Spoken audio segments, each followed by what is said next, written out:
You ask Tiger to solve. This deals with linear equations with one unknown. The final result is x equals 20. Let's solve it step by step. Simplify the expression. Find the lowest common denominator. Multiply the denominators.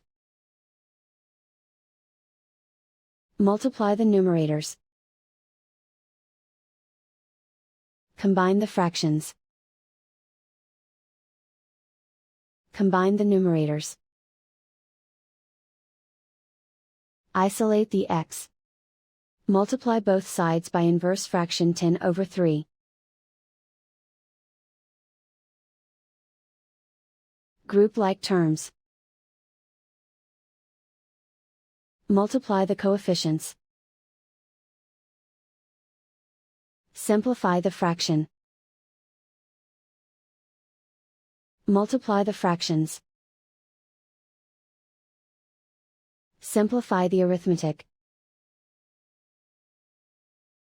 And so the final result is x equals 20.